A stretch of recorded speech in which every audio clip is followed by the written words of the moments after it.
साथियों, रियल भारत में आप सबका दिल से स्वागत है। भाइयों, अभी हाल ही में जो ऑपरेशन सिंदूर हुआ, उसके बाद से पाकिस्तान का झुकाव तुर्की की तरफ और भी ज़्यादा बढ़ गया है।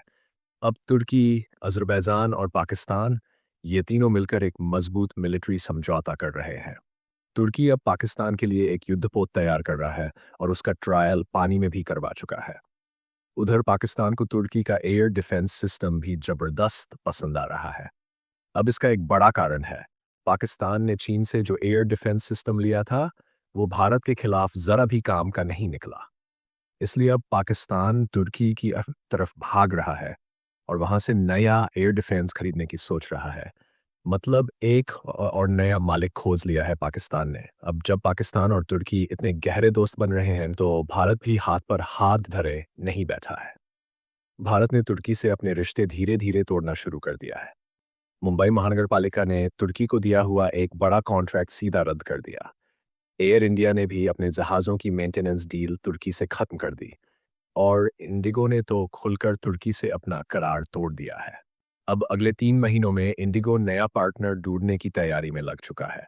इतना ही नहीं, भारत के टूरिस्ट भी अब तुर्की को सीधा बाय बाय बोल रहे हैं। लोग तुर्की जाना ही नहीं चाह रहे और इसका तुर्की को भारी नुकसान हो रहा है। अब सोचने वाली बात यह है, इतना सब होने के बाद भी तुर्की का राष्ट्रपति एर्दोआन पाकिस्तान नाम के इस भिखारी देश के पीछे इतना दीवाना क्यों है? खुद की इकॉनमी डूब रही है, देश में महंगाई चरम पर है, फिर भी एर्दोआन पाकिस्तान को सीने से चिपकाए घूम रहा है। आखिर क्यों?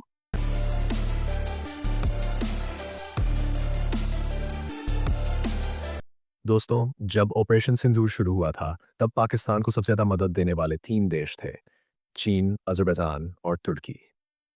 चीन ने पाकिस्तान को मिसाइलें दी, लड़ाकू विमान दिए और एयर डिफेंस सिस्टम भी पकड़ा दिया। दूसरा देश अज़रबैजान और तीसरा तुर्की। तुर्की ने तो पाकिस्तान को अपने ड्रोन तक दे डाले, साथ ही एक युद्धपोत भी तैयार करके कराची के समंदर में भेज दिया। ऑपरेशन सिंदूर शुरू होने के बाद भी तुर्की लगातार पाकिस्तान को हथियार सप्लाई करता रहा। इतना ही नहीं, कश्मीर के मुद्दे पर भी तुर्की ने खुलकर पाकिस्तान का पक्ष लिया। ऑपरेशन सिंदूर के दौरान तुर्की के कुछ सैनिक मारे भी गए, लेकिन इसके बावजूद तुर्की ने पाकिस्तान को सपोर्ट देना बंद नहीं किया। अब देखो, चीन तो पुराना दुश्मन है। भारत के साथ उसका हिसाब बरसों पुराना है। दोनों देशों ने युद्ध भी लड़ा है। तो अगर चीन पाकिस्तान का साथ दे तो उसमें कोई बड़ी बात नहीं है। अज़रबैजान की कहानी थोड़ी अलग है।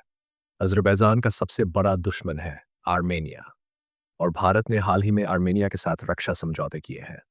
भारत ने आर्मेनिया को मिसाइलें, रडार सिस्टम, एयर डिफेंस और लॉन्चर तक सप्लाई किए हैं। तो अब अगर अज़रबैजान भारत से चिढ़े तो कोई हैरानी नहीं। ऊपर से पहले की जंग में जब अज़रबैजान और आर्मेनिया लड़ रहे थे, तब पाकिस्तान ने खुलकर अज़रबैजान का साथ दिया था, अपनी आर्मी तक भेज दी थी। तो अब अगर अज़रबैजान वो कर्ज चुकाने के लिए पाकिस्तान के साथ खड़ा हो तो उसमें कुछ अजीब नहीं। लेकिन तुर्की का क्या? जब तुर्की में भूकंप आया था, तब सबसे पहले भारत ही था जिसने ऑपरेशन दोस्त के तहत फूड, दवाई और रेस्क्यू टीमें भेजी थी। फिर भी तुर्की वही पाकिस्तान को हथियार सप्लाई कर रहा है। ये बात भारत सरकार को झकझोरनी चाहिए थी। लेकिन हमारे यहाँ सरकारें, वो किसी भी पार्टी की हो, हर सरकार की अपनी अलग ही राजनीति होती है। शायद इसी वजह से सरकार ने कोई कड़ा बयान नहीं दिया।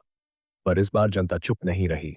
बॉयकॉट तुर्की की मुहिम देश भर में शुरू हो गई, बिल्कुल वैसे ही जैसे कभी बॉयकॉट मालदीव्स हुआ था। लोगों ने साफ बोल दिया, अब तुर्की नहीं जाएंगे। मालदीव्स की टूरिज्म इंडस्ट्री तब बुरी तरह हिल गई थी और अब वही हाल तुर्की का होने वाला है।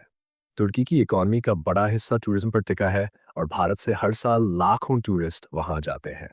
अब जब लोगों ने कह दिया कि अब तुर्की नहीं जाएंगे, तो टूर ऑपरेटर्स ने भी हाथ खड़े कर दिए। कई टूर कंपनियों ने कहा, हम अब तुर्की के लिए पैकेज ही नहीं बनाएंगे।" इसका सीधा असर हुआ, करीब 60% बुकिंग्स कैंसिल हो गई। नई बुकिंग्स तो आ ही नहीं रही। जब जनता ही सड़कों पर उतरे, तब तो सरकार को भी थोड़ी हरकत में आना पड़ा। भारत ने तुर्की की सेलेबी एविएशन नाम की कंपनी को जो एयरपोर्ट ग्राउंड हैंडलिंग का कॉन्ट्रैक्ट दिया था, वो रद्द कर दिया। अब कहते हैं कि ये कंपनी तुर्की के राष्ट्रपति एर्दोआन की बेटी और बैरक्तार ड्रोन कंपनी के बीच की पार्टनरशिप वाली है। हालांकि इंडिया ब्रांच ने कहा कि हमारा तुर्की सरकार से कोई लेना देना नहीं है। लेकिन असली बातें कहाँ इतनी सीधी होती हैं?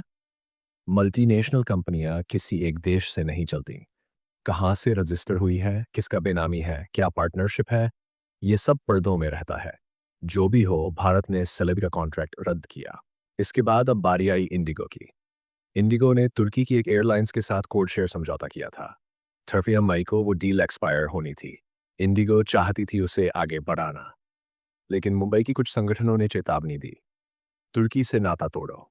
जनता का दबाव ऐसा बढ़ा कि अब भारत की विमानन विभाग ने इंडिगो को तुर्की के साथ संबंध खत्म करने के 3 महीने का वक्त दिया है। अब इंडिगो अपने 2 तुर्की विमानों को बस 3 महीने और चलाएगी और फिर एयर फ्रांस, डेल्टा या वर्जिन अटलांटिक जैसी कंपनियों से नई डील कर सकती है। यानी तुर्की से एयरलाइन कनेक्शन भी अब टूटने वाला है। इतना ही नहीं, हमारी एयर इंडिया भी अपने बड़े जहाज़ों की मरम्मत के लिए टर्किश टेक्निक नाम की कंपनी पर डिपेंड करती थी। अब एयर इंडिया के सीईओ ने खुद कहा है कि वो डील रद्द कर रहे हैं। अब सवाल यह है कि भारत में इतनी जल्दी रिप्लेसमेंट मिलना मुश्किल है। तो क्या होगा? एयर इंडिया अब मिडिल ईस्ट या अमेरिका की किसी कंपनी से समझौता कर सकती है। यानी तुर्की से नाता धीरे-धीरे नहीं, अब तेजी से टूट रहा है। टर्की के झटकों की लिस्ट में एक और नाम जुड़ गया है। अब की बार मुंबई से। मुंबई महानगर पालिका ने टर्की की कंपनी को दिया हुआ लाइफ टेंडर कैंसिल कर दिया है। अब समझ, ये लाइफ बॉय टेंडर क्या था? मुंबई के समुद्र तटों पर जब कोई डूबने लगे, तुरंत बचाने के लिए रिमोट से कंट्रोल होने वाले रोबोटिक लाइफ बॉय इस्तेमाल करने का प्लान था। ये रोबोट टर्की से आते सीधे। और क्या माल थे भाई! 12 मीटर अंदर तक भेज सकते थे। और रफ्तार 8 किलोमीटर प्रति घंटा। समंदर में जो डूब रहा हो उसे बचाने के लिए टाइम का गेम होता है, सेकेंड्स का। और ये मशीनें उसका एकदम टॉप क्लास थी। तो बीएमसी ने टर्की कंपनी से लेने का प्लान बना लिया था। पर अब पूरा प्लान रद्द। क्यों? क्योंकि जब देश की बात आती है तो कारोबार, टेक्नोलॉजी, इंपोर्ट एक्सपोर्ट सब पीछे हट जाता है। मुंबई ने झटका दिया। अब बाकी तटीय राज्य भी सोच में पड़ गए हैं और उधर टर्की के लिए एक और फटका तैयार। अब सोचो, भारत से क्या-क्या जा रहा था टर्की को? टूरिज्म से पैसा, टेक्नोलॉजी, डील, कॉन्ट्रैक्ट्स, और अब सब उल्टा पड़ने लगा। और वजह? पाकिस्तान। अब टर्की ने पाकिस्तान को गले लगाया तो क्या मिला? ऊपर से लात ही पड़ी। देश में महंगाई वैसे ही सर पर चढ़ी हुई है। मई में इनका जीडीपी ग्रोथ था, अब खिसक के 7% पे आ गया। करेंसी हर हफ्ते पिघल रही है जैसे जून में बर्फ। पर एर्दोगन साहब को कोई फर्क नहीं पड़ता। क्यों? क्योंकि मोहब्बत है पाकिस्तान से? नहीं भाई, मोहब्बत नहीं, सत्ता का नशा है। एर्दोगन को कुर्सी प्यारी है, देश बाद में आता है।